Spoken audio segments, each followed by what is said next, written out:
In this video, I will go through how to create a new client card for a patient. The easiest way to access that is on the left-hand side. If you click the Clients button, it's going to open up a client card for you, probably the most recent client that you had open. If we click on New here, we're going to enter some important information, so we're going to enter their first and last name here.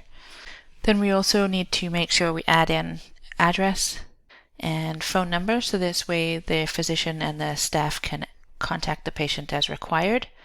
Enter in the patient's gender and date of birth, so the gender select from the drop down here. Date of birth you can manually type it in or double click, opens up a calendar. Click on the years to scroll back to the year that you need to, and then select the month and the day that you need. It might be important to put in emergency contact name and phone number. We can put that in there. If we have preferred pronouns, we can enter that in as well. If you have a primary physician, in the default doctor section, obviously you will select that from the drop down as well. It will default to a valid Alberta patient, which is the most commonly used one. If you are out of province, you can select that as well. We also do have the good faith option as well as a non-insured patient. So if the patient has to pay, obviously we would select that one. Then this verified date and checkbox, make sure that is checked off so that the patient's demographic information and default doc has been confirmed, and we can say that that has been done as of this date. At the top here, the key information for allowing the physician to bill for this patient is to make sure that their primary healthcare number is loaded in here.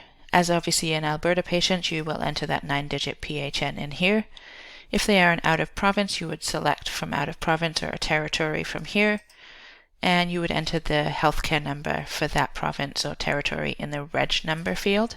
A couple of other things that I would do right off the hop for this patient is to set up their reminders.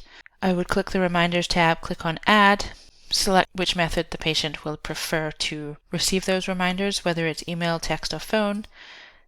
If you have something in the demographics, it will become an option in the drop-down. If not, you can just manually type that in to this box as well, and you can add in a text and an email if you wish to. And the other one is the patient portal. I would opt to send a patient portal invite to the patient if I had a valid email address on file. So if I clicked on this, it would pop up a window with the default email to send to the patient with a link to register for the patient portal.